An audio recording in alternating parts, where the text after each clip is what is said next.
don't just want the news, they want the truth. What others hide, I bring to you with evidence.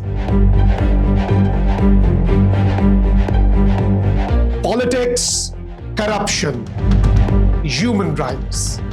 No filters, no fear, just facts. I don't stop until the system shakes.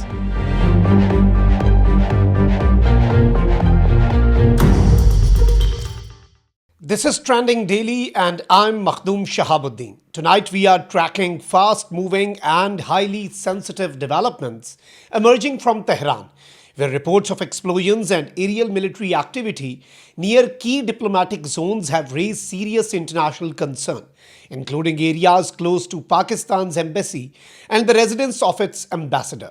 This is not just another regional incident. This is a moment that touches directly on international law, diplomatic security, and the responsibilities of states during conflict.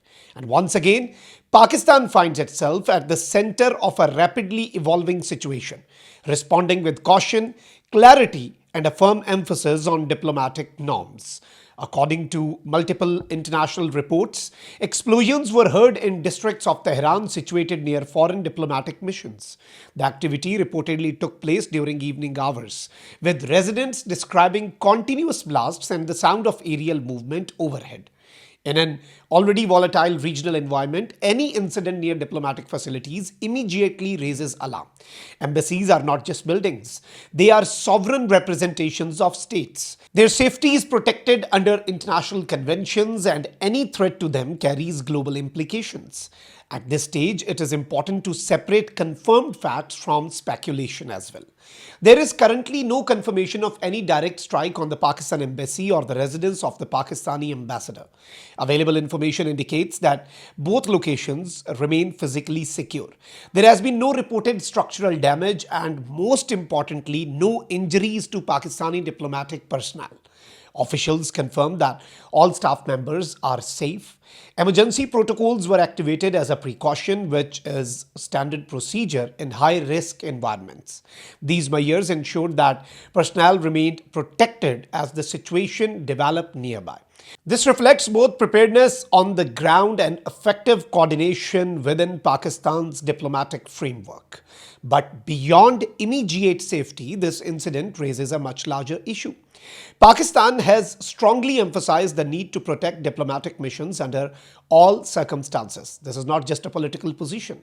It is a principle rooted in international law. The protection of embassies and diplomatic staff is a universally recognized obligation, regardless of the conflict conditions. In moments like these, restraint becomes critical.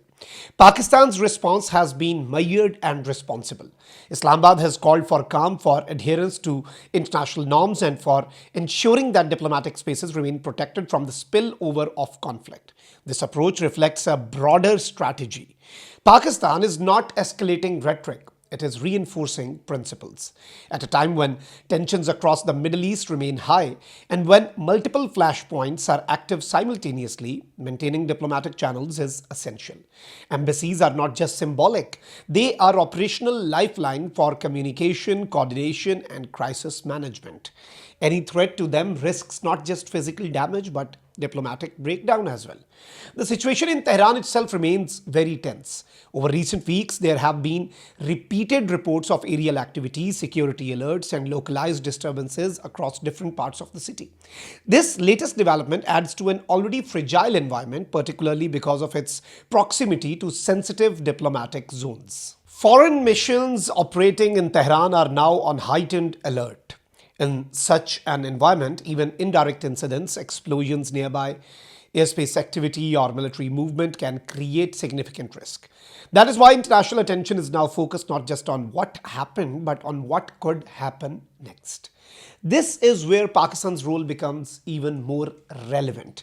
At a time when the region is facing overlapping crises, Pakistan has been actively engaged in promoting dialogue and de-escalation.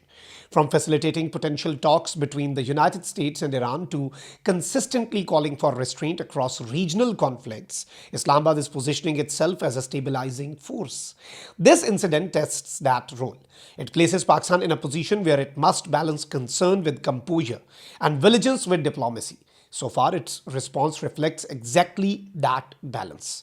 No panic, no premature conclusions, just a clear message. Protect the diplomatic missions, respect international norms, and avoid further escalation. There is also an important information dimension to this situation. In high tension environments like Tehran right now, misinformation spreads rapidly. Initial reports are often incomplete, sometimes exaggerated, and occasionally misleading.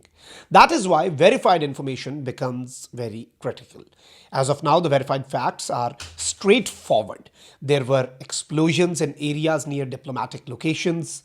There was aerial activity reported. Pakistani diplomatic facilities were not hit. All Pakistani personnel are safe. These are the facts that matter the most. Everything else remains under observation and requires confirmation.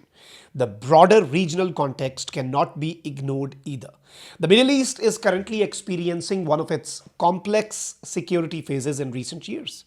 Multiple conflicts, overlapping alliances, and shifting strategies have created an environment where even isolated incidents can have wider implications. In such a scenario, the safety of diplomatic missions becomes even more critical. They serve as anchors of communication in times of uncertainty. They allow countries to coordinate, de-escalate, and manage crises without resorting to confrontation. Any disruption to this system increases the risk of miscalculation. That is why Pakistan's emphasis on diplomatic protection is not just about its own embassy. It is about preserving a global standard. Looking ahead, all eyes remain on Tehran. Security assessments will continue, diplomatic channels will remain active, and further updates are expected as more verified information becomes available. But for now, there is a sense of cautious stability. Pakistan's embassy remains very secure. Its diplomatic staff remains safe, and its response remains grounded in responsibility and restraint. In moments like these, how a country reacts matters just as much as what happens on the ground. And tonight, Pakistan's response sends a very clear signal. A signal of composure, a signal of principle, and a signal that even in the middle of uncertainty, stability must come first. You were watching Trending Daily. This is your host, Makhdoom Shahabuddin. See you in the next episode.